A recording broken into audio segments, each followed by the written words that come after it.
Tak apa, saya baca. Alright, okay, boleh.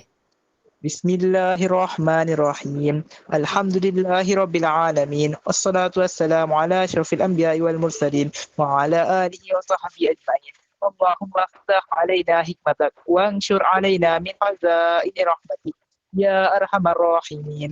Rabbi shrah lana sudurana wa yassir lana umurana wahlul 'uqdatam min lisanina yafqahu qawlana. Rabbana atina fid dunya hasanah وفي الآخرة حسنة وقنا عذاب النار صلى الله على سيدنا محمد وعلى آله وصحبه وسلم والحمد لله رب العالمين.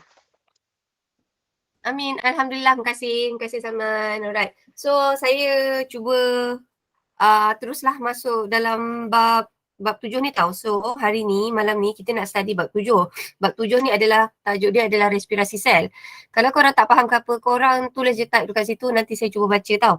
Alright. Now, bab respirasi sel ni, korang pernah belajar tak respirasi sel ni?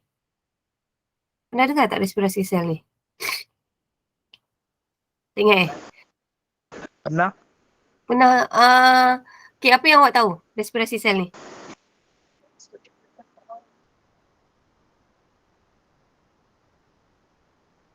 Proses ada pertukaran oksigen. Alright, so betul dia okay, almost there, maksudnya dia ada kaitan dengan oksigen. So respirasi sel ni macam Salman ada cakap, dia ada kaitan dengan oksigen. Okay, now apakah kegunaan oksigen ni sebenarnya? Kegunaan oksigen ni sebenarnya adalah untuk mengoksida glukosa menjadi tenaga. So maksudnya dalam tajuk respirasi ni sebenarnya kita nak cerita pasal proses yang boleh hasilkan tenaga. Okay, macam mana tenaga itu dihasilkan? Tenaga itu dihasilkan melalui satu substrat namanya adalah glukosa.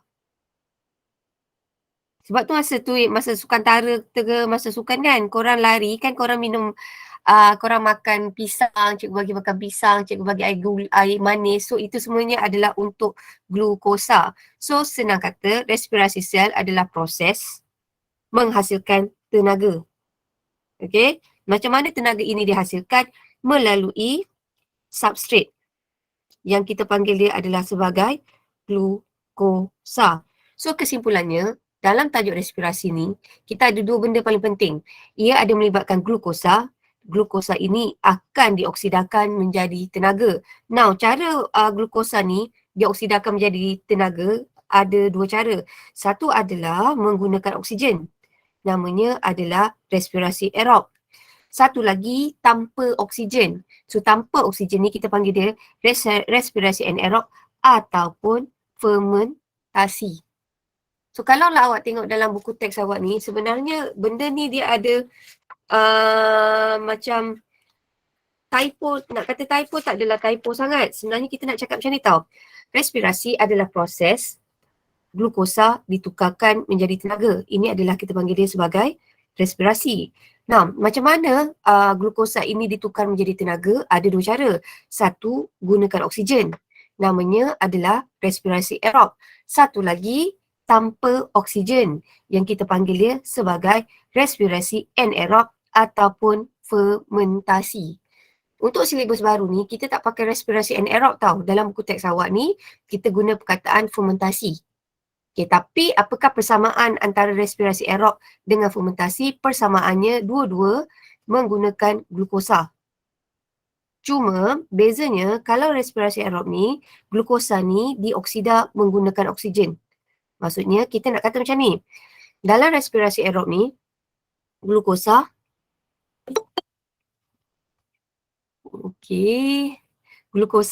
akan dioksida oleh oksigen untuk menghasilkan tenaga plus tenaga dan juga karbon dioksida. Tapi kalaulah katakanlah glukosa itu dioksida tanpa menggunakan oksigen, kita panggil dia adalah sebagai respirasi anaerob ataupun nama lain dia sebagai fermentasi. So senang kata respirasi ni ada dua jenis je tau. Satu adalah respirasi aerob, satu lagi adalah anaerob ataupun dalam buku teks awak dikenali sebagai fermentasi. Apakah persamaan antara respirasi aerob dengan fermentasi? Persamaannya, dua-dua bahan mentahnya adalah glukosa. Persamaannya kedua, dua-dua ni, glukosa ini akan dioksida menjadi tenaga. Right.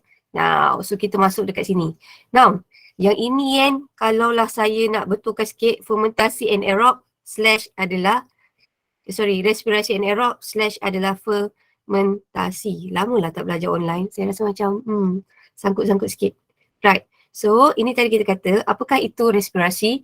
Respirasi adalah proses, proses glukosa dioksidakan untuk menghasilkan tenaga. So, apakah kepentingan tenaga? Tenaga tu kepentingannya ada banyak lah untuk badan kita.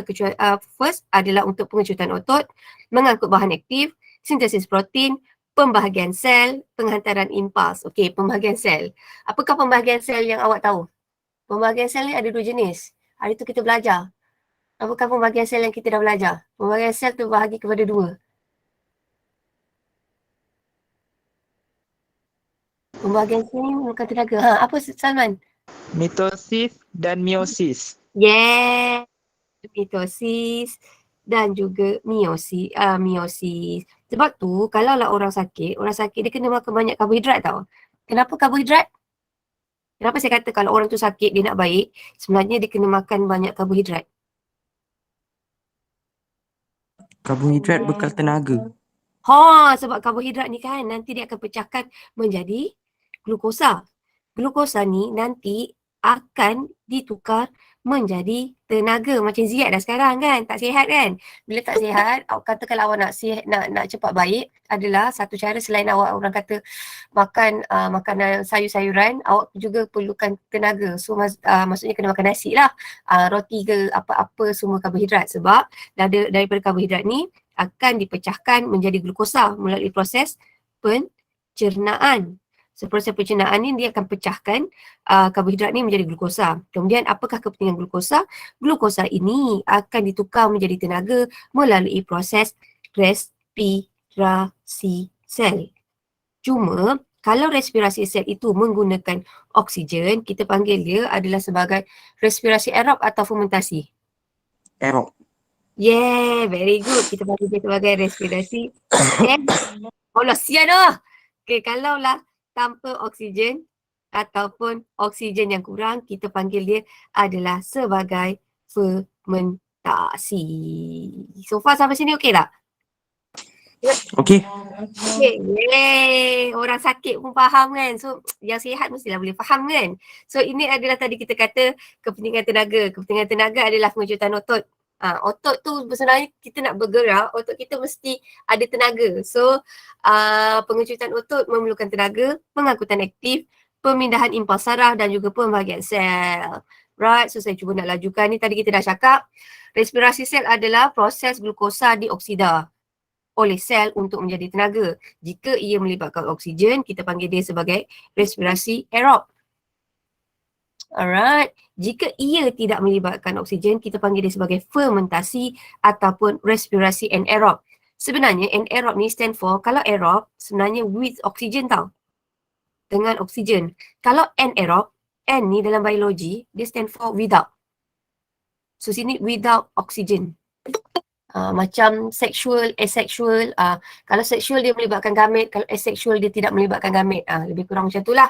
So cuma dalam silibus yang baru, kita tak guna perkataan respirasi anaerob, kita guna perkataan fermentasi. Right? Now, tapi persamaannya dua-dua sama. Dua-dua menggunakan glukosa.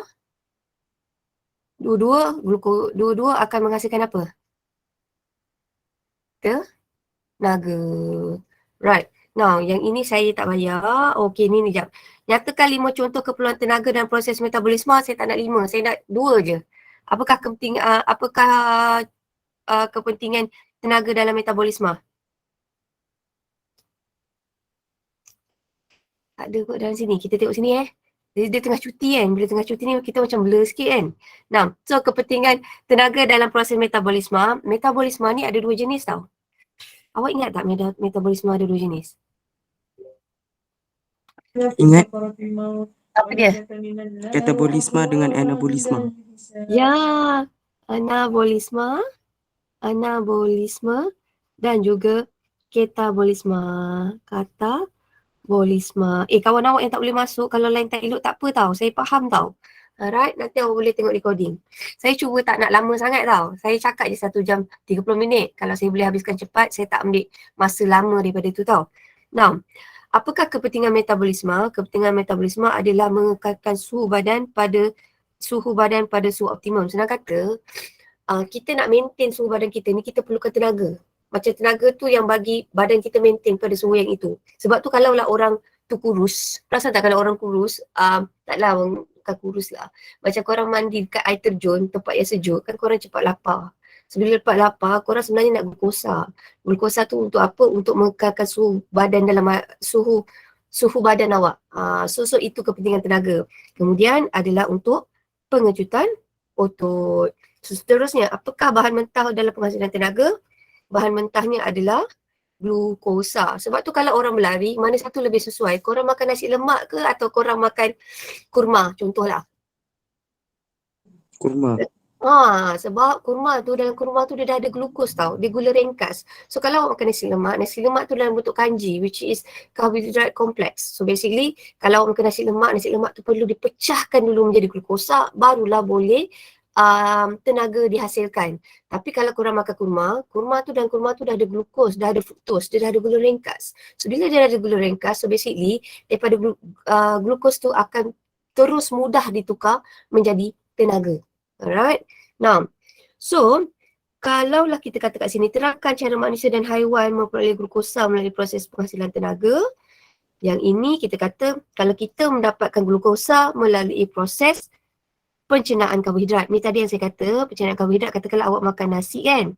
Nasi tu kanji. Kanji akan dipecahkan ataupun dicernakan menjadi glukosa. Daripada glukosa ini, dia akan melalui respirasi sel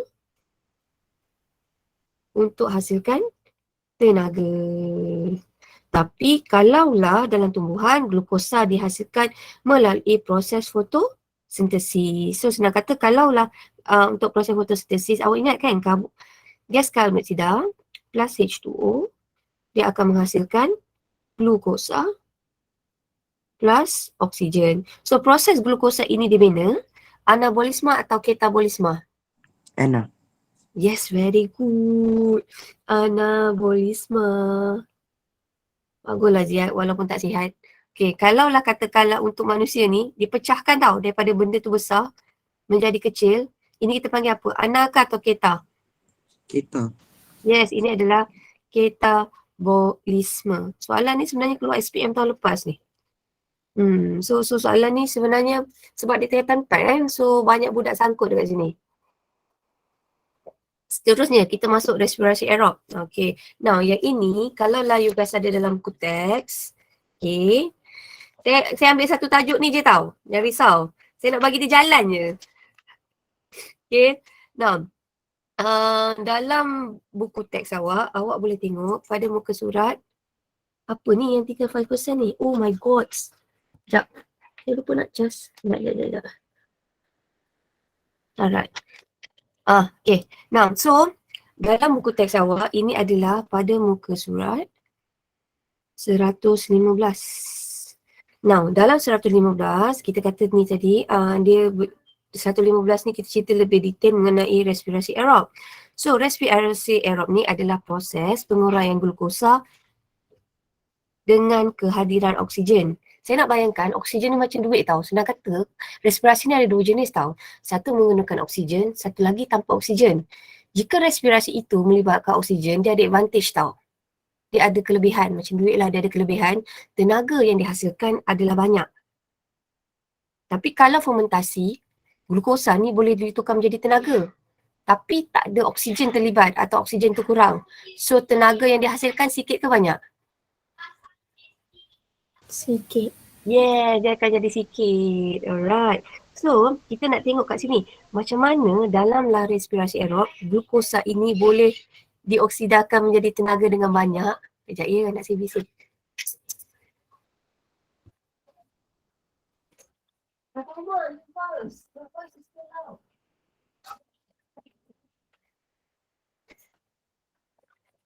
Okay.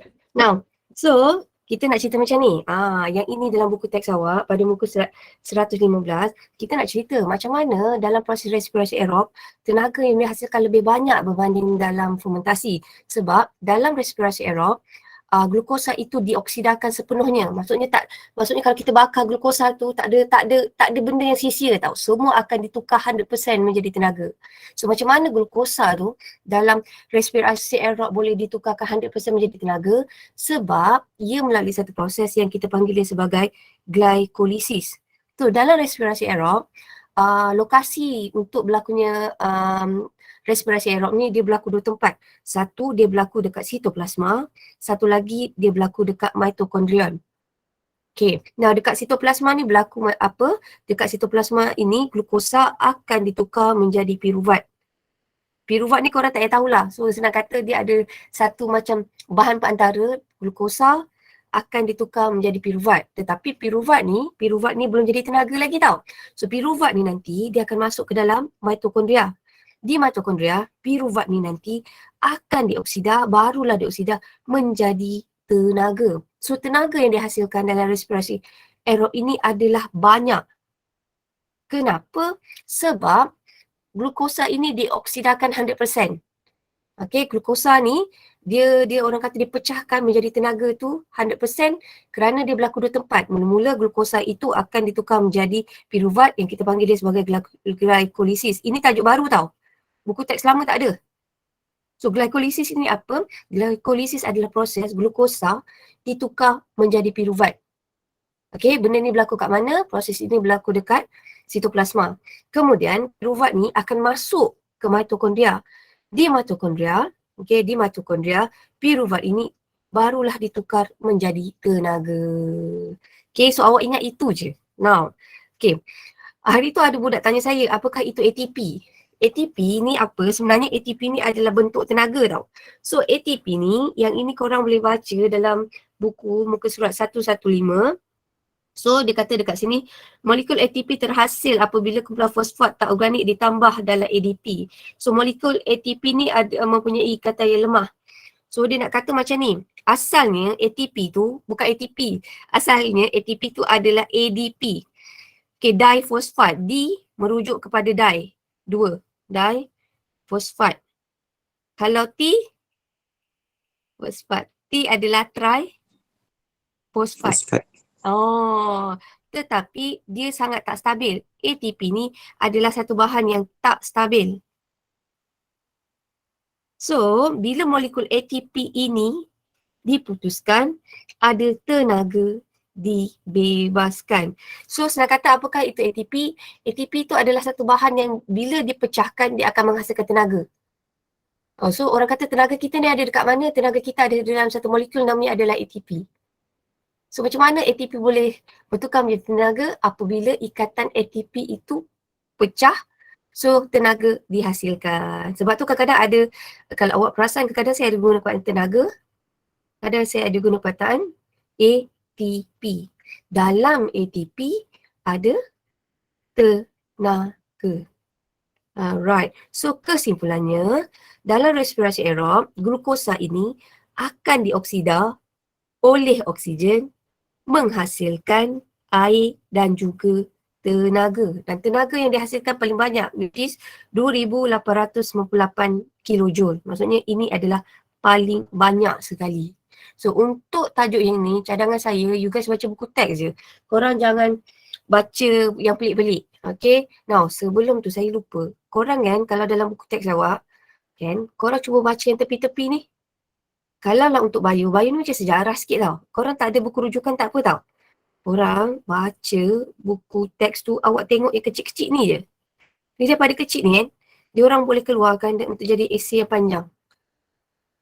So kat sini kan, awak bacalah kan.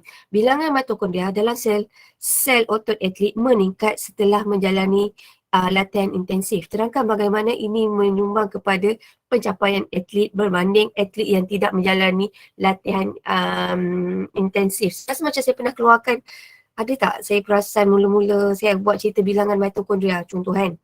Bilangan mitokondria. Kalau orang tu berlatih, bilangan mitokondria biasa.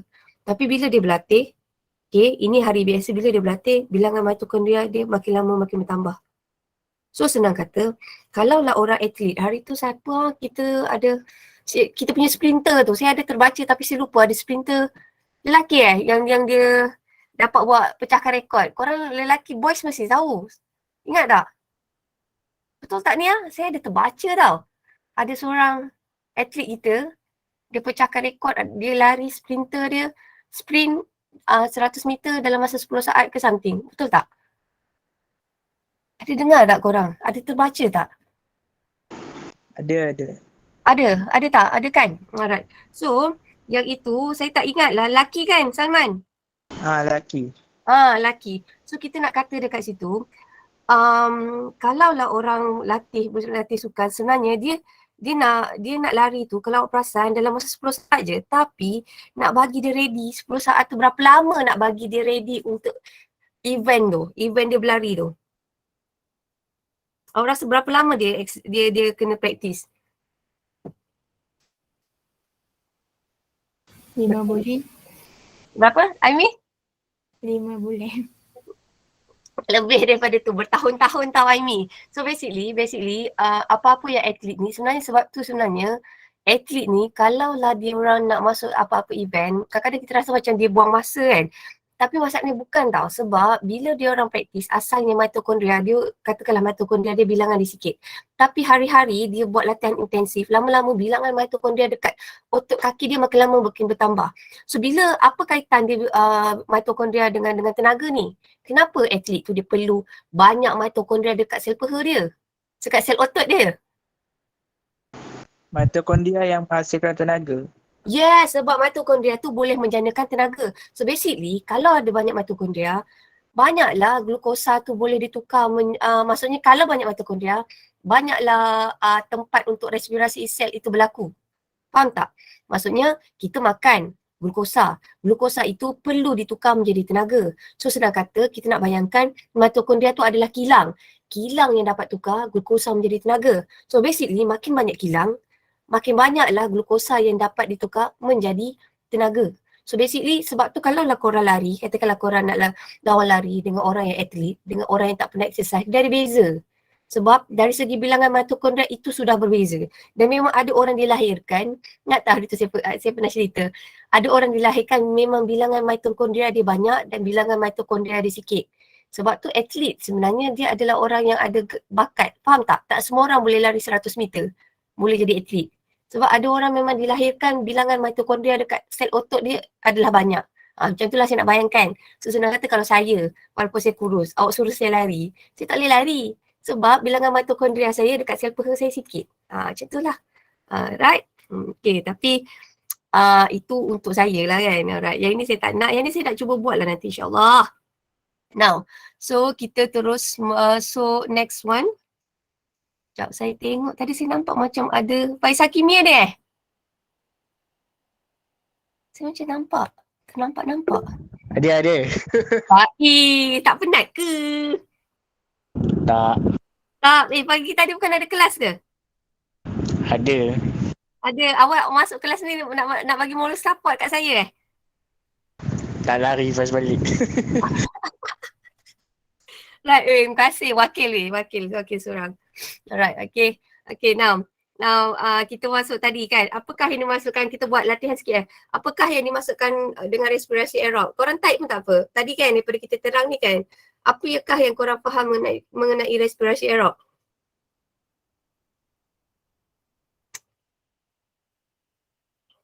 Respirasi aerob ni apa?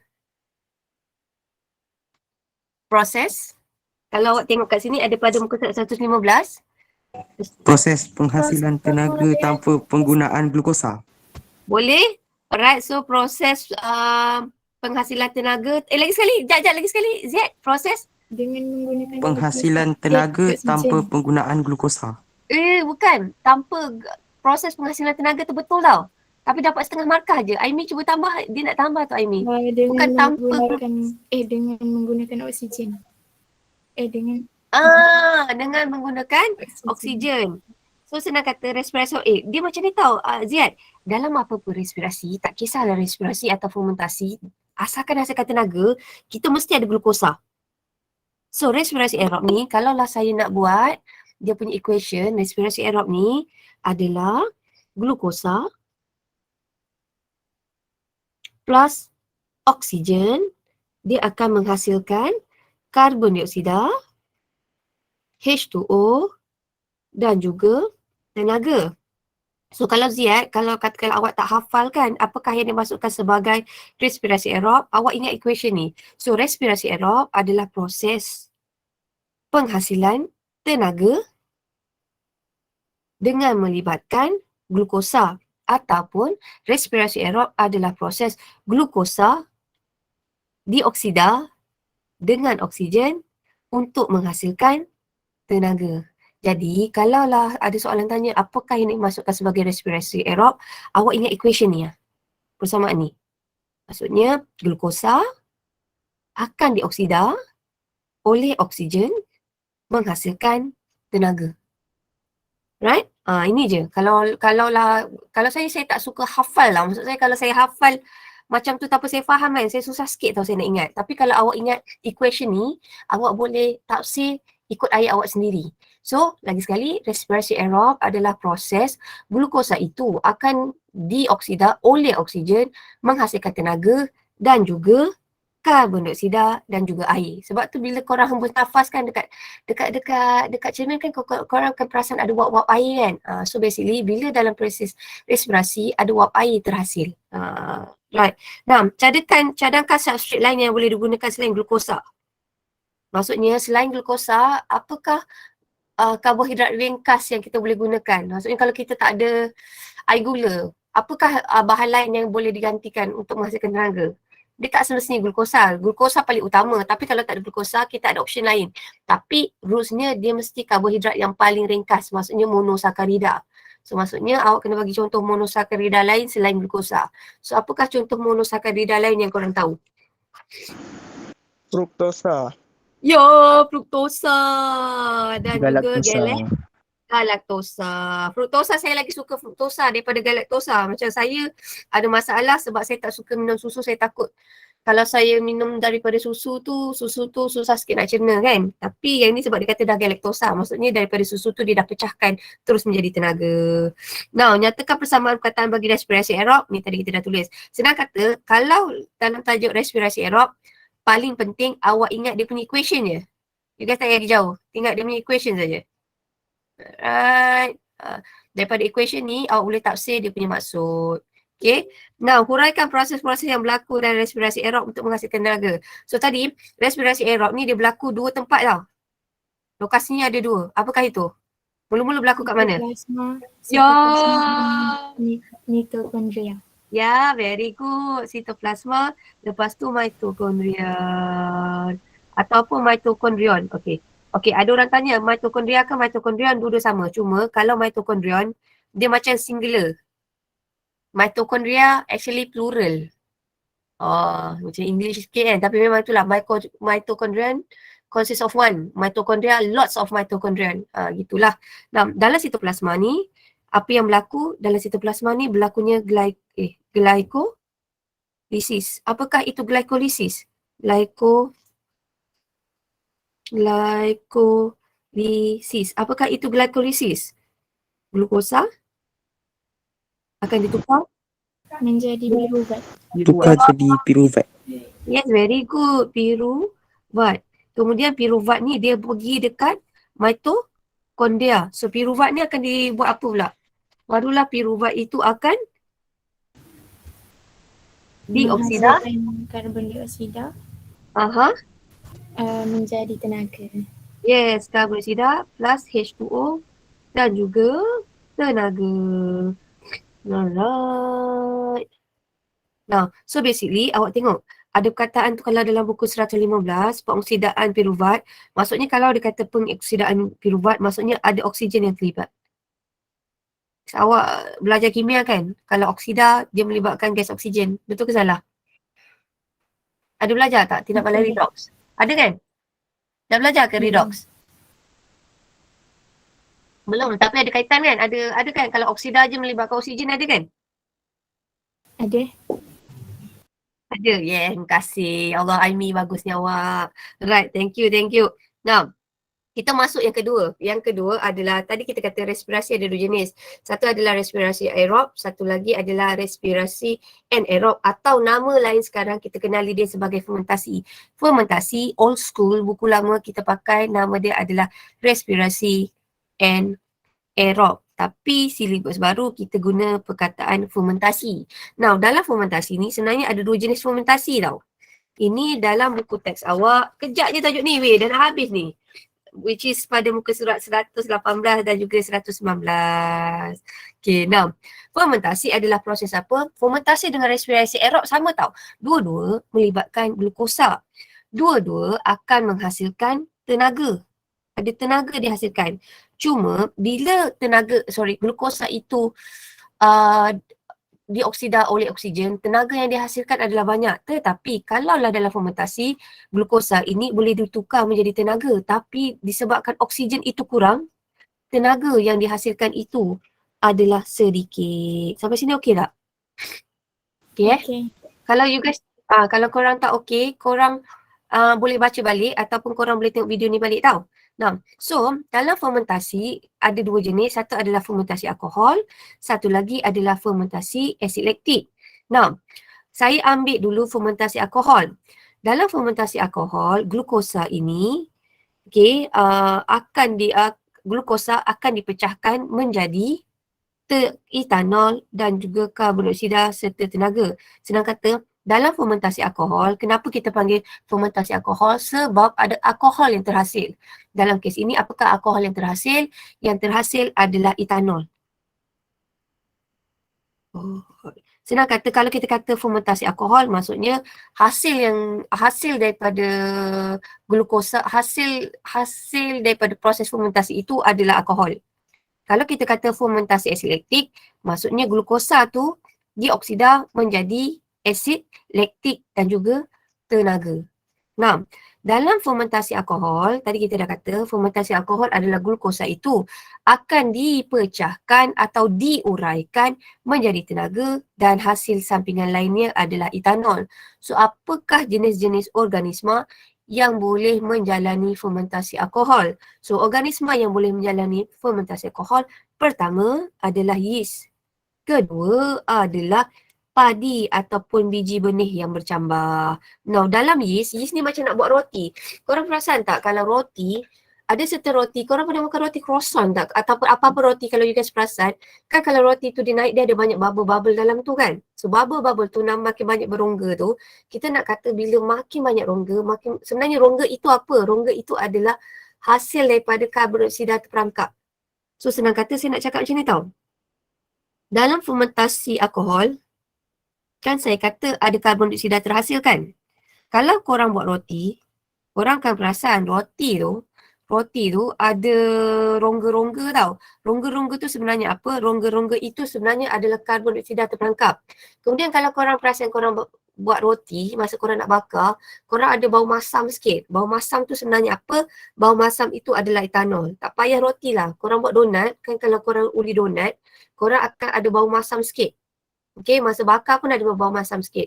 So, masam itu apa? Masam itu sebenarnya adalah etanol yang tersejat.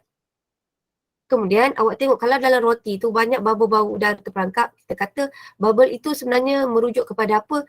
Ada gas karbon dioksida yang terperangkap dalam tu. Sebab tu kalau korang buat roti atau buat donat, kan korang kena pakai mauripan atau yeast kan? Now, kalau yeast tu kan, yeast tu masa korang, ada tak siapa yang buat donat kat sini? Kalau korang buat donat tu, korang perasan tak yeast tu, which is mauripan tu, korang kena letak apa? Boleh tak yeast tu terus je masuk dalam tepung? Kena letak air. Kita kena letak air. Lepas tu air tu mesti air yang macam mana? Boleh tak air sejuk? Air suam. Air suam. So lepas tu, yeast tu letak air suam je cukup tak?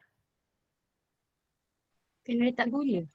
Yes, very good. Sebab tu perasan tak kalau apa-apa korang nak buat, korang letak glukosa, korang letak glukosa, korang letak air tu air yang suam, tak boleh air panas dan awak letak yeast.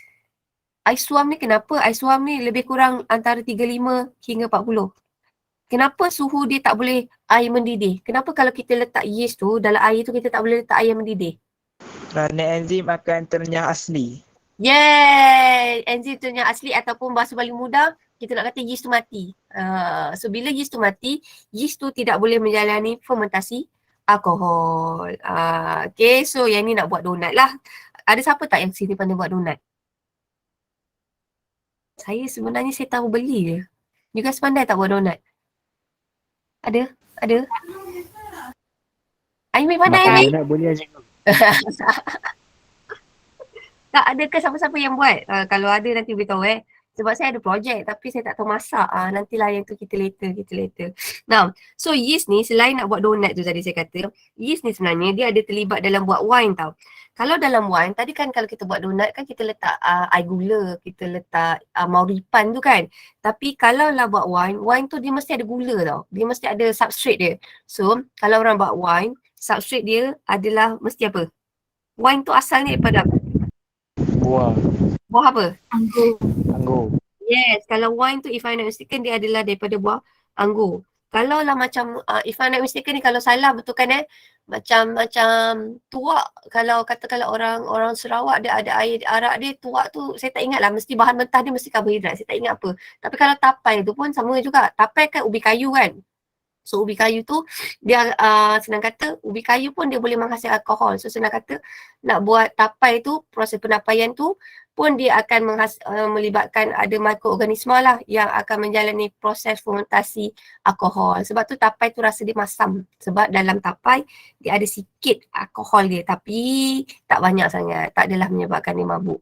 Tapi if I'm not mistaken, walaupun dalam tapai itu kandungan alkoholnya adalah sedikit, tetapi sangatlah tidak digalakkan untuk perempuan yang baru early pregnancy, yang baru mengandung sebulan 2, maksudnya dia punya trimester yang pertama, sangat tidak digalakkan makan tapai sebab orang yang mengandung ni biasanya kita nak kata dia sangat sensitif pada kandungan alkohol.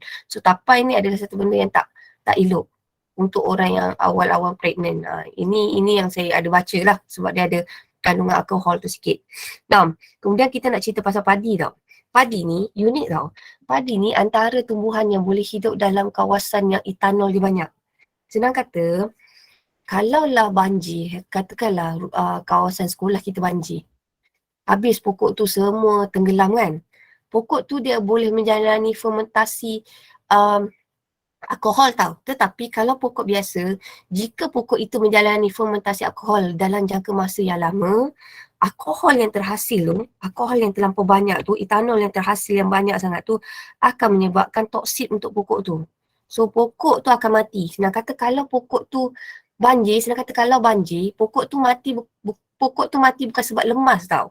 Pokok tu sebenarnya mati adalah disebabkan kandungan etanol dekat sekeliling dia terlampau banyak.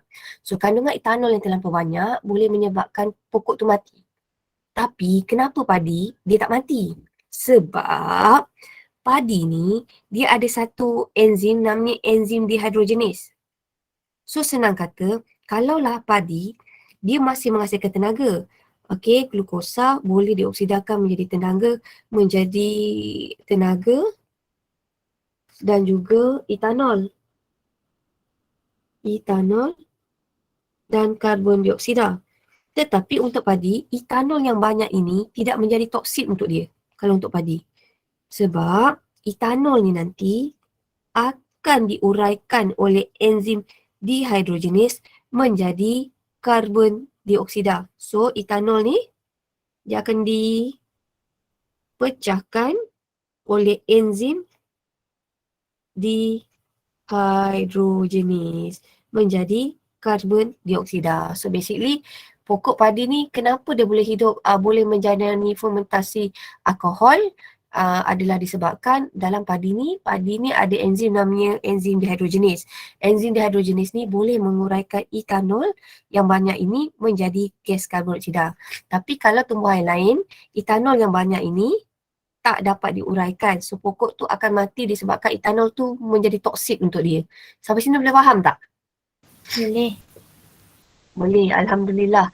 Nah, Kalau lah katakanlah biji benih, awak tengok biji benih nak bertambah, korang perasan tak biji benih ni kalau korang pernah tengok video YouTube kan dia macam dramatik tau. Biji benih kan macam dia ada dia punya shell kan, kulit biji benih tu kan. Kulit tu bila kita letak dalam air, kita akan perasan dia punya testa akan pecah kan.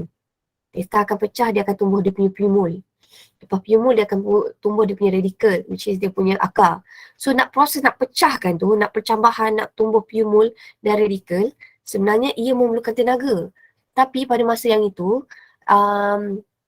tenaga yang diperolehi itu bukan daripada respirasi aerob tau. Sebab dia tak melibatkan oksigen. So, tenaga yang diperolehi itu adalah melalui fermentasi alkohol. Sebab tu, perasan tak? Kalau percambahan biji benih, faktor-faktor untuk percambahan biji benih, dia tak perlukan oksigen. Dia hanya perlukan air dan suhu yang sesuai. Pernah tak korang tanam pokok toge tu? Dia hanya perlukan oksigen, dia tak perlu. Pernah dengar tak? Tak, okay. So basically percambahan biji benih dia tak perlukan oksigen. Alright, dia hanya perlukan air, udara. Maksudnya udara tu pun tak semestinya ada oksigen. Dia kalau tak ada oksigen pun dia boleh survive. Alright. Now, seterusnya, okay, saya ajar relax-relax je. Dia ada satu baiknya tau, online ni. Satu je lah baiknya. Satu baiknya online, dia tak banyak tanya. So saya rasa macam saya ajar ni macam bijak je kan, macam bagus je kan. Tapi saya tak tahulah kan. Tapi satu lah, saya tak boleh lama online ni. Online ni saya rasa kita punya fokus belajar tak boleh nak lama lah. Kita ada kita punya time frame sendiri. Sebab kita masih lagi zaman sekolah. Kalau dekat you tu dah lain sikit lah. Nah, so tadi kita kata fermentasi ada dua jenis. Kalaulah fermentasi tu hasil akhirnya adalah alkohol, kita panggil dia sebagai fermentasi alkohol. Jika hasil akhirnya dia menghasilkan asid laktik, kita panggil dia adalah fermentasi asid laktik. Nah, dalam buku teks awak, fermentasi asid laktik ni dia berlaku dekat dua. Satu adalah lactobacillus, ni adalah bakteria sebenarnya. Satu lagi adalah dekat sel otot manusia. Lactobacillus ni macam air Yakult. Korang ada minum air Yakult, korang ada minum air Bliss kan, korang perasan kalau air Bliss ke Yakult rasa dia masam sikit kan. Sebab yang korang minum tu sebenarnya adalah asid laktik. So kalau orang tanya pernah tak minum asid laktik? Pernah. Yang korang minum rasa tu, itu semua adalah ada asid laktik. Tapi asid laktik yang diadakan dekat situ, dia just nice lah. Sebab tu, kalau korang perasan sebenarnya yang korang minum tu, minum air Vitagen, air Bliss tu, yang korang minum sebenarnya adalah bakteria tau. Dalam tu ada bakteria. Sebab tu kalau air Yakult ke air Bliss, kalaulah korang minum and then tak habiskan, korang biarkan pada suhu bilik, apa jadi pada air tu? Masam. Masam. Masam biasanya kalau kita kata masam sebab dia basi. Dan satu lagi masam tu adalah disebabkan fermentasi asid laktik dia aktif berlaku tau. So bila awak letak air, korang bolehlah buat lepas ni kan, beli air Yakult kan atau air Bliss tu kan. Korang dah minum, korang biarkan separuh, korang biarkan dia dalam masa 1 hari, korang akan rasa esok dia rasa masam. Tapi kalau kita yang tak belajar bio, kita rasa masam tu sebab dia basi. Okay, tapi kenapa dia lagi senang basi adalah disebabkan oleh dalam tu ada bakteria yang namanya adalah lactobacillus. Lactobacillus tu akan menjalani fermentasi asid laktik. So bila lactobacillus ni menjalani fermentasi asid laktik, lebih banyak asid laktik dihasilkan. So bila asid laktik tu dihasilkan dengan lebih banyak, rasa dia akan jadi lebih masam. Sebab masa tu bakteria tu macam excited lah. Suhu dia suhu yang just nice untuk dia menjalani fermentasi asid laktik. Alright. Now seterusnya, korang sabar sian korang kan. Selain bio korang ada kelas tambahan lain tak? Ada ke bio je? Bio je. Bio je? Subjek lain tak ada? Tak, tapi sebelum ni pernah tak ada kelas tambahan Google Meet? Ke semua datang sekolah? Ada, fizik. Oh, fizik. Oh, datang sekolah Saya Google Meet. Oh, Google Meet. Okay. So tak adalah, maksud saya tak adalah rasa pelik sangat kalau korang buat Google Meet ni. Saya takut macam Google Meet last time korang punya Google Meet masa zaman PKP hari tu. So rasa macam, mesti rasa rasa berkarat sikit kan otak awak nak online ni kan. So kalau kata fizik, so okey lah. So maksudnya tak adalah lama sangat kan. Right. Now, tadi kita kata fermentasi asid laktik ni berlaku dua tempat. Satu adalah dekat bakteria yang buat air yakut tu. Satu lagi dekat sel otot manusia. Sel otot manusia ni. Oh, yang ini. Sel otot manusia ni bila masa sel otot manusia ni menjalani fermentasi asid laktik adalah, kejap mana? This one. Awak tengok dalam buku teks awak pada muka surat 119. Okay, dalam muka surat 119 ni, awak perasan macam ni. Mula-mula, kalau awak perasan ni, pada mula senaman, okay, kalaulah aktiviti tu terlampau cergas, okay, kita nak kata mula-mula kalau korang aktiviti yang biasa, maksudnya tenaga yang kita hasilkan tu masih melalui proses respirasi aerob. Tetapi, bila aktiviti itu terlampau cergas, kadar penggunaan oksigen adalah lebih banyak daripada oksigen yang dibekalkan. Senang kata, kita nak kata dekat sel otot kita ni, oksigen yang digunakan adalah banyak. Oksigen yang guna adalah banyak berbanding oksigen yang dibekalkan oleh sistem peredaran darah kita. Senang kata, otot kita perlukan oksigen yang banyak, tetapi sistem peredaran darah kita belum tak cukup nak supply. So kesimpulannya kita kata kadar penggunaan oksigen adalah melebihi kadar oksigen yang dibekalkan. Okay, now, so bila dalam keadaan yang ini, dalam keadaan ini, kita kata kita dalam keadaan kekurangan oksigen. Sel otot kita dalam keadaan kekurangan oksigen. So, kejap, kenapa saya tak nampak kat situ? Kejap, share screen lagi sekali. Saya broadcast. Line dia tak cantik sikit lah. Sebab tu tak boleh lama sangat online ni. Dia bagi kita stres.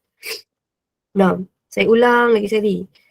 Okay, dalam aktiviti cergas, aktiviti yang sangat cergas, kadar penggunaan oksigen melebihi kadar oksigen yang dibekalkan. Awak kalau ada buku teks, awak garis je. Kadar penggunaan oksigen melebihi kadar oksigen yang dibekalkan. So, bila otot kita dalam keadaan ini, kita kata otot kita dalam keadaan kekurangan oksigen. So, bila otot kita dalam keadaan kekurangan oksigen ni, kita kata otot kita dalam keadaan hutang oksigen. Bila dia dalam keadaan hutang oksigen ni, otot kita masih perlukan tenaga tau. Jadi, pada keadaan ini, glukosa akan akan terus ditukar menjadi tenaga plus asid laktik.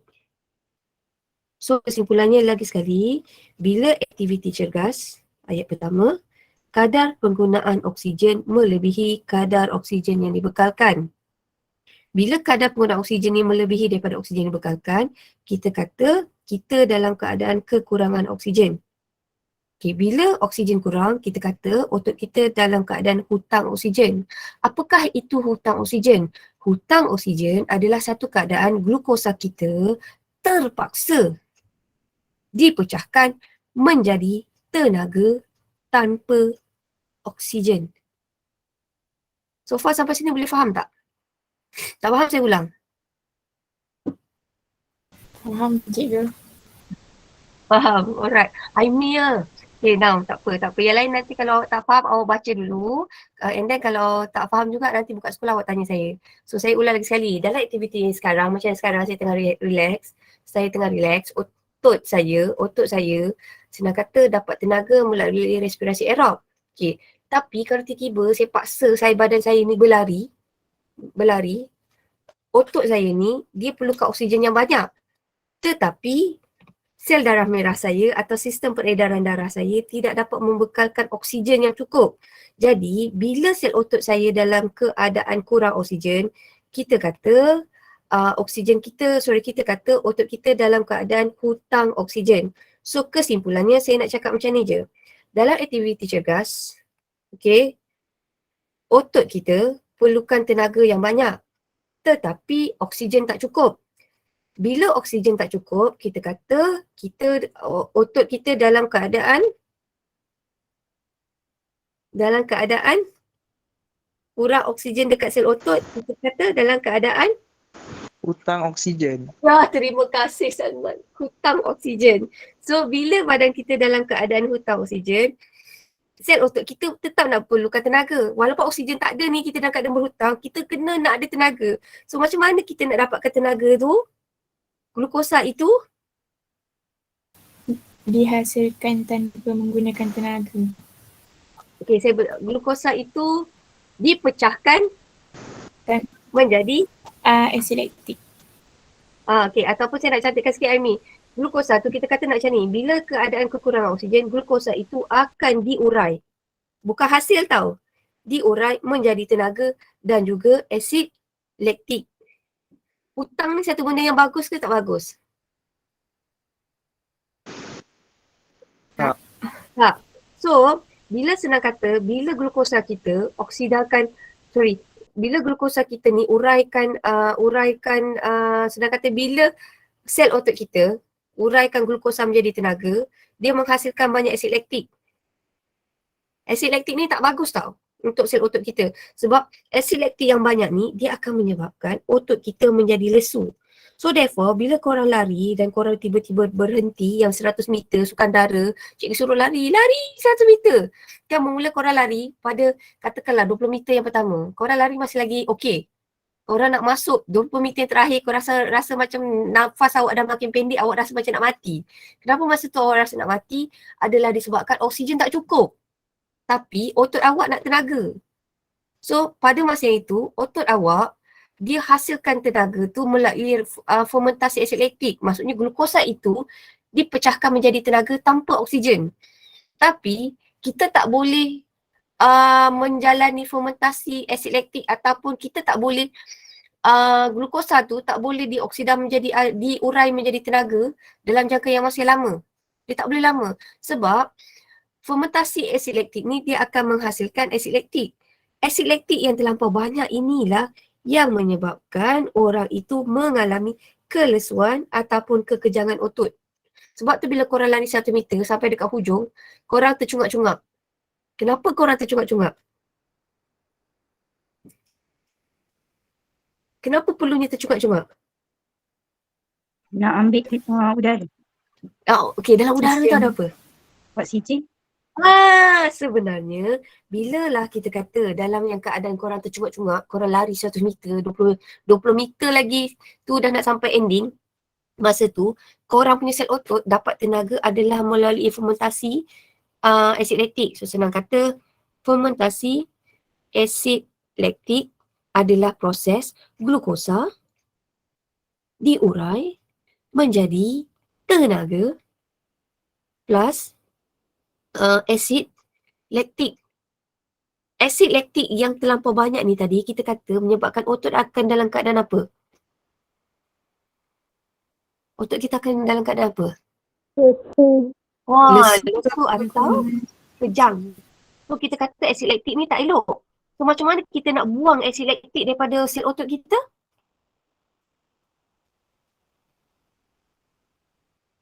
Dengan cara kita tercungap-cungap. Kenapa perlu tercungap-cungap? Ambil oksigen. Yes, sebab bila asid laktik ni banyak, lepas kita lari, kita akan ambil banyak oksigen. Kita akan ambil banyak oksigen. So oksigen ni nanti akan uraikan asid laktik ini menjadi tenaga dan juga karbon dioksida. Apabila asid laktik ni semua, asid laktik ni habis ditukar menjadi tenaga dan asid laktik, tenaga dan apabila asid laktik ni dioksida menjadi tenaga dan karbon dioksida, dah semua asid laktik ni dah tak ada dalam badan kita, kita kata hutang oksigen telah dibayar. Sampai sini okey tak? Okey, alright. So lagi sekali saya kata, apakah yang dimasukkan sebagai hutang oksigen? Apakah yang dimasukkan sebagai hutang oksigen? Sel otot kurang oksigen. Yes, sel otot kurang oksigen. So bila dalam keadaan, saya ambil sini hutang oksigen. Hutang oksigen adalah bila sel otot kurang, ni kurang ke? Ni lebih kan? Sel otot kurang oksigen. Bila sel otot kurang oksigen, Sel otot ni nak terdapatkan tenaga juga kan. So sel otot ni buat apa? Fermentasi. Asid laktik. Yes, fermentasi asid laktik. Fermentasi asid laktik adalah proses glukosa akan diurai menjadi tenaga plus asid laktik. Dalam fermentasi asid laktik tak ada karbon dioksida dihasilkan tau. Nah, bila masa karbon dioksida dihasilkan apabila asid laktik ni, saya salah je asid laktik. Ya Allah, lama tak sekolah. Astaghfirullahalazim. Betul ke ni? Salah kan? Betul ke saya je laktik ni? God, very good. Betul cikgu. Betul. Okay, right. Sorry. So bila asid laktik ni terlampau banyak, kita kata macam mana kita tahu asid laktik ni banyak dalam badan kita? Otot jadi lesu. Very good. Otot jadi lesu. Baguslah Farisha. Otot jadi lesu dan kejang. Okay. So macam mana kita nak kurangkan asid laktik ni? Tercungak-cungak. Kenapa tercungak-cungak ni? Nak Bila ambil tercungak-cungak ni oksigen. maksudnya apa? Ngam. Yes. Kita ambil banyak Oksigen. oksigen. So, bila dalam keadaan tercungak-cungak ni nanti, asid laktik, saya buat AL kan, asid laktik akan dioksida oleh oksigen menghasilkan tenaga plus karbon dioksida. So, bila semua asid laktik ni telah habis diurai, kita kata sekarang otot kita dalam keadaan apa? Bila asid laktik ni semua dah singkir, semua dah tersingkir, kita kata hutang Oksigen dibayar. hutang oksigen dibayar. So kesimpulannya, bila kita kata hutang oksigen adalah apabila sel otot kita dalam keadaan kurang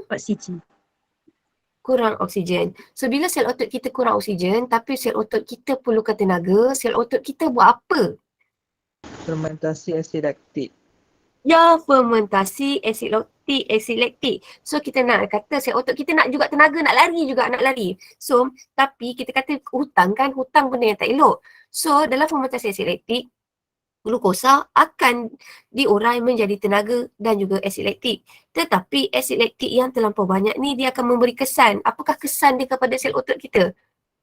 Lesu dan kejang. Yes, lesu dan kejang. So senang kata asid laktik tak bagus. So macam mana kita nak buang asid laktik ni? Tercungak-cungak. Yes, dengan cara kita tercungak-cungak. Kenapa Sebab mesti nak ambil tercungak-cungak? oksigen yang banyak. Oksigen. Yes, apa kepentingan oksigen ni? Untuk kenapa oksigen ni penting dalam badan Untuk kita? menyingkirkan asid Nak urai laktik. tenaga. Yes, very good. Nak uraikan atau untuk singkirkan asid laktik. So, bila asid laktik ni semua dah hilang daripada sel otot kita. So, kita kata otot kita dalam keadaan hutang? Dibayar. Hutang oksigen dibayar. Yes, hutang oksigen telah dibayar. Sampai sini okey tak? Okey? Boleh? Boleh cikgu. Alhamdulillah. Nah, so saya nak masuk kat sini. Saya berani sikit belajar ajar online sebab ini adalah kali kedua. Kali kedua saya ajar online. So basically dia tak se-struggle kali pertama. Kali ketiga lah. Mula 2021. 2020. 2020 kita dah PKP kan?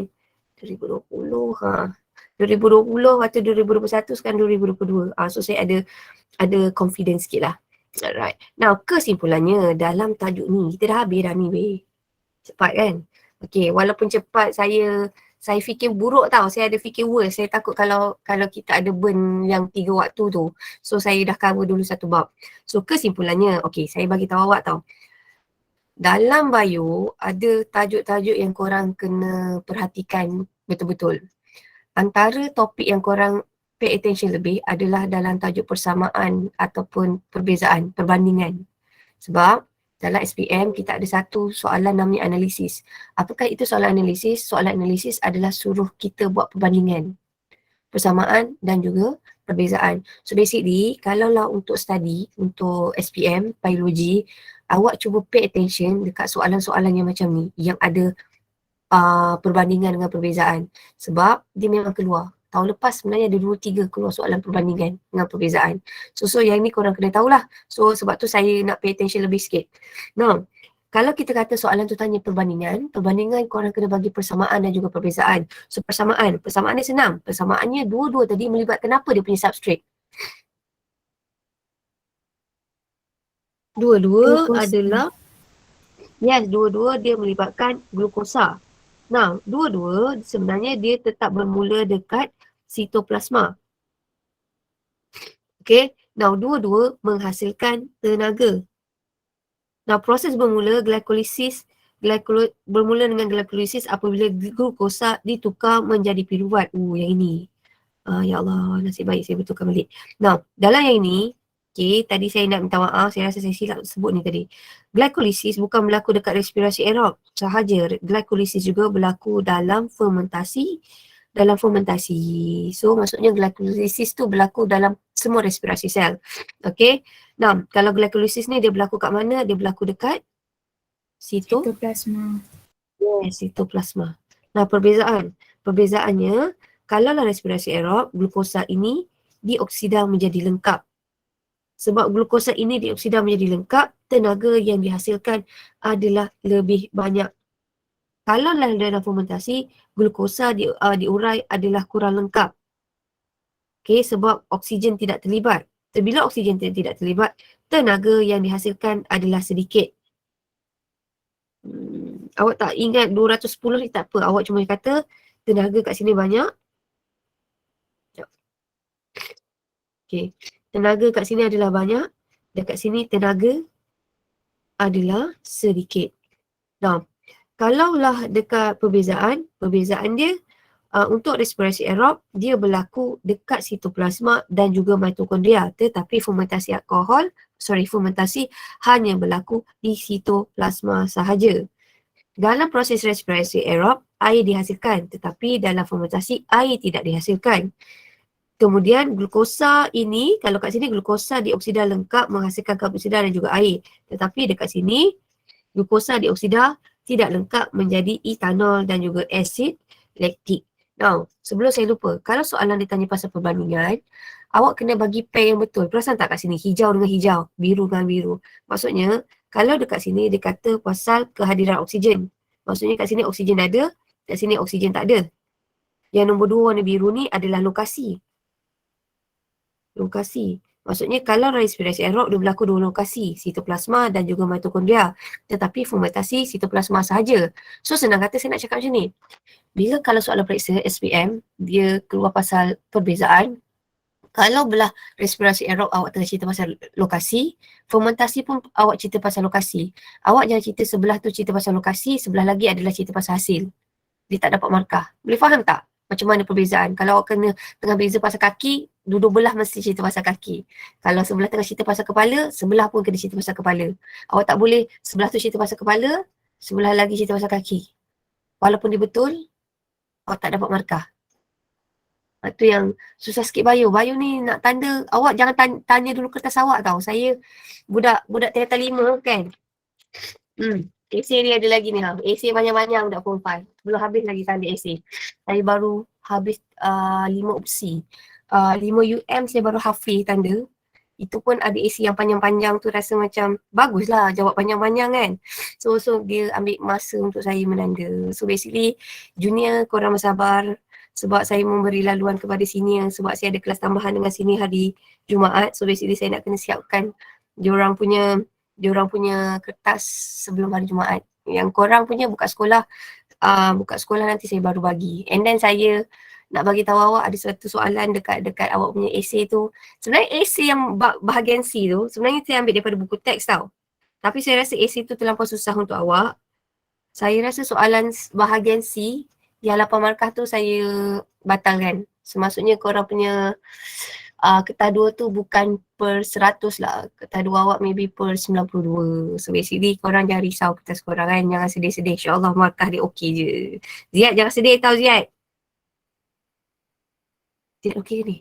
Ziad dah tak ada kot. Alright, Ziad tak sihat. Alright, so kesimpulannya, hari ni kita belajar mengenai apa? Hari ni kita belajar mengenai respirasi sel.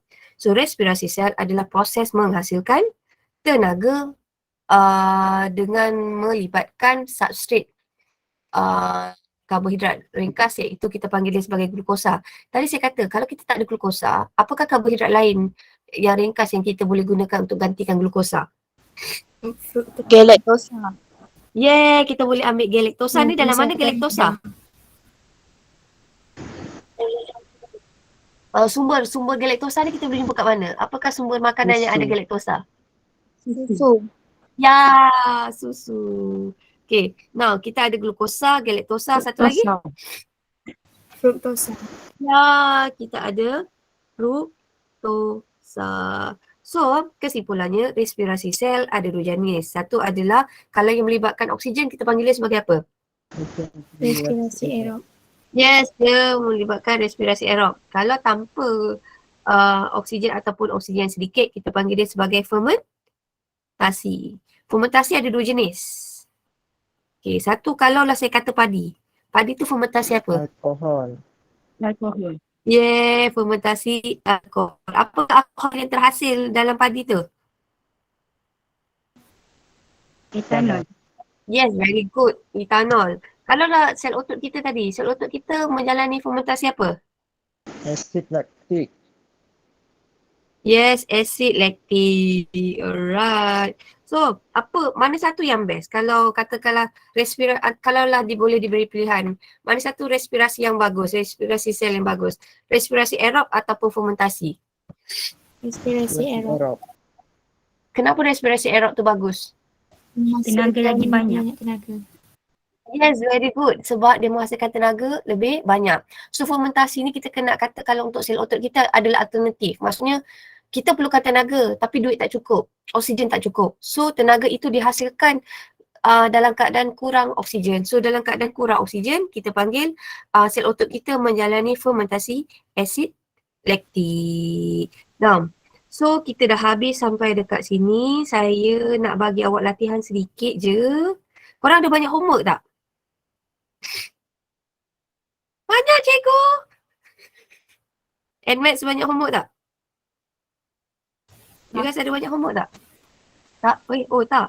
Okay. So saya nak bagi latihan sikit lah sebab saya perasan maybe hari tu you guys tak boleh jawab. Kita tak banyak buat latihan.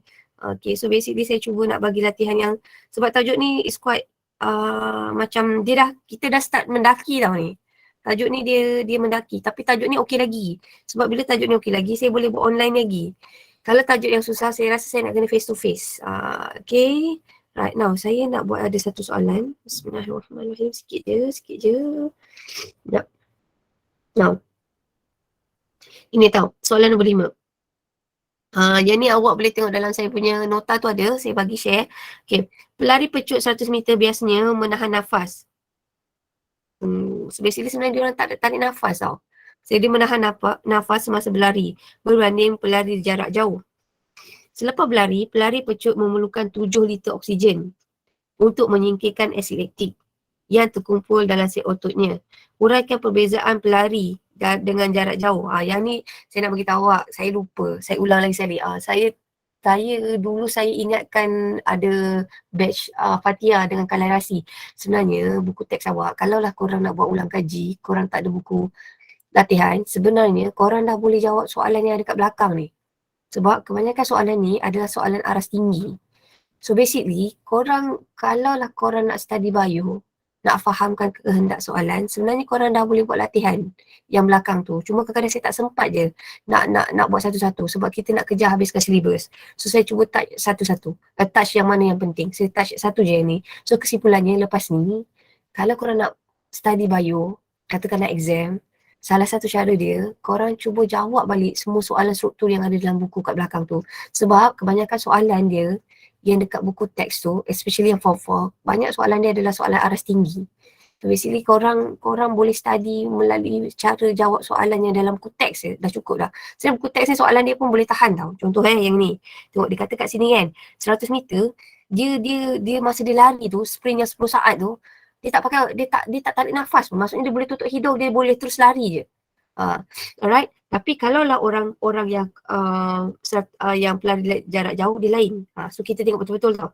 Nah, okey, apakah jawapan dia? Dia kata pelari 100 meter menamatkan larian dengan cepat dengan menahan nafas. Kenapa dengan menahan nafas? Dengan menahan nafas, pelari dapat menggunakan oksigen sedia ada dengan efisien. Senang kata, untuk yang pelari sprinter tu, badan dia dah ada oksigen yang cukup. Dia dah train intensif tadi kan. So dalam badan dia, sel dia, oksigen tu dah cukup. Maksudnya oksigen tu cukup untuk 10 saat dia berlari 1 meter. Tapi lebih daripada tu tak boleh. Senang kata, dia hanya untuk satu aktiviti yang sangat cergas tapi masa yang pendek. Contoh macam angkat berat. Kan angkat berat tu kalau korang perasan, dia bukannya lama, a few second kan. Dia tarik nafas terus angkat. So itu pun salah satu contoh aktiviti-aktiviti yang tidak memerlukan awak tarik nafas. Awak hanya boleh bergantung pada oksigen yang ada dalam badan kita. Okay. Now, so pada katakanlah bila dia menahan nafas, okay, dia boleh menggunakan oksigen sedia ada. Tapi pada masa sama ada asid laktik yang terkumpul. Okay, so asid laktik tu macam mana boleh terkumpul? Sebab ada sel kita menjalani fermentasi asid laktik. So fermentasi asid laktik ni kenapa? Sebab badan kita, sel otot kita dalam keadaan hutang oksigen. Bekalan oksigen ke otot tidak dapat menampung keperluan oksigen oleh otot. Ini sebenarnya ayat yang paling penting saya nak cakap ni je, hutang oksigen.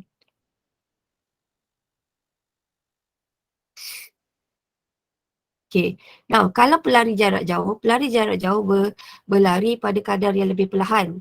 So, bila dia perlahan, asid laktik yang terkumpul adalah sedikit. Senang kata, bila sedikit, dia dah boleh singkirkan pada awal-awal dia lari. So, tenaga yang diperolehi adalah melalui respirasi aerobs. Dia nak cakap macam ni, kalau orang yang lari jarak jauh, tenaga dia dapat banyak daripada respirasi aerob. Tapi kalau sprinter, dia dapat tenaga adalah melalui proses fermentasi asid laktik. Nah, ketujuh, pelari jarak jauh tidak boleh menahan nafas kerana pengumpulan asid laktik boleh menyebabkan otot menjadi lesu dengan cepat. Oleh itu, pelari jarak jauh perlu bernafas sepanjang larian dia. Right. So, senang kata, kalau orang yang sprinter, dia boleh berlari tanpa ada oksigen. Dia boleh menggunakan oksigen dalam badan sebab dia ambil masa, orang lari, sprinter dia ambil masa a few second. Bila sampai ke hujung, dia tarik nafas. Maksudnya dia tahan nafas tu untuk a few second. Dia tak adalah sampai seminit dua, tak. Maksudnya dia tahan nafas tu untuk 10 saat atau 15 saat. Lepas 10 saat dengan 15 saat, dia akan tarik nafas macam biasa. So basically, dia boleh tahan nafas. Tapi kalau pelari jarak jauh, tak logik lah. Korang nak lari ambil masa 2 jam, 40 minit. Takkanlah 40 minit korang nak tahan nafas. Betul tak? So basically itu adalah antara soalan-soalan yang boleh ditanya. So basically sebenarnya awak ingatkan saya tau. Setiap kali kita habis kelas, kita cuba buat soalan dalam buku teks tu 2-3 soalan. Saya rasa hari tu kita ada satu masalah, saya dah perasan kan, saya muhasabah diri. Kita cepat nak habiskan silibus. So basically kita tak go through soalan yang ada dekat belakang tu.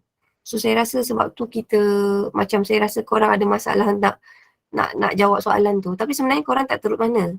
Korang rasa teruk ke hari tu soalan periksa? Susah Ziad cakap susah. Sian Ziad. Okay. Right. So yang ini korang boleh tengok daripada sini. So do you have any question? Korang ada masalah tak? Macam yang ni kan, soalan yang ni kan, korang pun study tau. Yang ni kan, kajian menunjukkan pengambilan nitrogen bikarbonat, yang ini pun yang ini pun tengok kajian menunjukkan pengambilan nitrogen bikarbonat ni macam sebut penaik tau. Kalau korang nak buat pancake, korang nak buat kek, korang letak sebut penaik. Dapat meningkatkan tahap kecekapan otot. Okay, semasa aktiviti lasak yang menyebabkan fermentasi alkohol. Nah, dia kata kenapa kat sini? Sebab nitrogen bikarbonat ni dia adalah alkali. So pH darah bila ada asid laktik, pH ni adalah sedikit berasid. Jadi bila kita makan nitrogen bikarbonat, dia bagi pH darah itu akan kembali normal. So ini tengok ini disebabkan sebut penaik mempunyai pH yang tinggi, which is alkali. So alkali ni dapat meneutralkan asid laktik. So bila dapat meneutralkan asid laktik, so pH darah kita ini akan kembali darah akan kembali neutral. Alright. So, untuk kerja rumah, homework, nanti saya bagi tahu dalam grup. Nanti awak ingatkan saya lagi sekali. Homework, you guys korang buat latihan struktur sekejap Nombor, saya bagi yang susah lah. Nombor 7, essay 7, essay 8 dan essay 9. Okay, so buat 7, 8, 9. So do you have any question? Kalau boleh buat sendiri dulu lah. Kalau nak tengok jawapan pun boleh. Mana-mana. Tapi kalau korang tengok jawapan tu faham. Maksud saya tak ada masalah kalau korang meniru. Tapi kalau boleh meniru tu dengan faham. Faham tak? Meniru pun untuk saya part of learning process. Tapi meniru masa korang buat latihan. Bukan meniru masa exam. Do you have any question? Tak ada cikgu. Sekejap saya nak buat pool. Saya tak tahulah apa korang faham ni kan. Sekejap start pool Tahap kefahaman. By the way, terima kasih kerana sudi masuk kelas Tahap kefahaman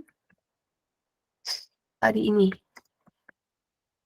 Saya tulis kat sini sama ada 20. Takkanlah kosong kan. Jam lah korang 20 kosong kan. Okay. 1 hingga 50. 51 hingga 51 hingga 70%. Sini 71 hingga 80%. Dan akhir sekali 80 hingga 100%. Yang ni penting tak untuk saya. Ini untuk saya. Lepas tu saya nak minta tolong pada fodos yang masuk kelas hari ni. Saya nak minta tolong sangat kat awak. Korang tolonglah ajar kawan-kawan awak yang lain. Sebab the thing saya suka pasal ilmu ni. Ilmu, jangan kedekut ilmu tau. Ilmu ni bukan macam duit. Bukan macam kalau duit korang ada 1,000, korang bagi seorang sikit lama-lama habis tau. Ilmu ni bila korang sampaikan pada orang lain, tahap kefahaman awak akan lagi meningkat. So jangan kedekut tau benda tu. Now, so for those yang tak ingat, korang boleh tak tengok lagi sekali. Korang tengok dekat korang punya Google Meet, dia ada satu yang macam Squid Game tu, yang ada 3 segi, square circle tu, korang tekan kat situ, korang tekan pull kat situ. So bila korang tekan pull kat situ, saya nak tengok korang punya tahap kefahaman tu berapa. Saya share screen, tengok start broadcast. Alhamdulillah, terima kasih atas kerjasama yang baik. Thank you so much. Okay, so kita tengok kat sini kan. So far, Alhamdulillah, kita tengok kat sini. Yang vote baru 2, 4. Let's go. Kita ada berapa orang kat sini? Kita ada 20 orang. Okay 20 orang. Kita ada Awin masuk, Aisyah ada, Farisha ada, Hanani ada. Saya kena isi juga. Isilah Faiz Hakimi. Tengok saya ajar awak faham ke tak? Kira siapa? Kira Acah. Glamour nama. Siapa Kira? Mira, Mukris, thank you Mukris. Fakira, okay, thank you. Salman, Afika dan Nia. Kita ada Aisyah Sufia, kita ada Balkisha, Sufia, Najiha, kita ada Sufia Husna, dan kita ada Nurul Balkish, kita ada Shalini, thank you. Shamita, and then ada Vaish. Alright. So kita tengok kat sini so far, Alhamdulillah yang kita ada 19 orang yang vote. Okay lah ni 19 orang yang vote. So kita nak cakap kat sini 17 orang kefahaman awak lebih daripada 70%. Hanya 2 orang je yang 51 hingga 70. So again saya ulang lagi sekali, fodos yang masuk kelas ni nanti tolonglah ajar kawan awak yang lain. Dan saya nak ucapkan terima kasih kerana sudi join the class.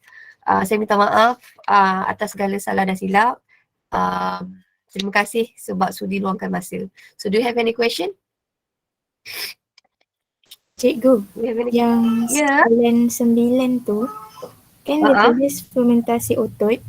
Itu fermentasi sel otot asid laktik tu ke? Fermentasi asid laktik. Sekejap salah pula. Sekejap. Nanti awak jangan salih. Kalau salah, kalau ada macam tu awak bagi tahu saya tau. Disebabkan semua dia punya pH yang tinggi ni kan. Dihasilkan oleh, yang ni awak jangan ambil tau. Yang ini yang gambar ni Afwan punya gambar ni dulu. Dia yang share kepada saya tau. Yang ni dia kata dapat menyebabkan asid laktik. Dihasilkan otot kena sumbangan kerana asid laktik menyebabkan otot lesu. So jawapan dia 3 bawah ni je tau. Yang ni jangan tau. So yang itu jangan. Yang ni saya tak ingat lah. Ni Afwan bagi kat saya. So jawapan nombor 9 tu ni je. 1, 2, 3. Itu saja. Lagi ada soalan lain? Jawapannya ni je. Kita kena belajar saling buat esay lah. Apa Amy? Thank you.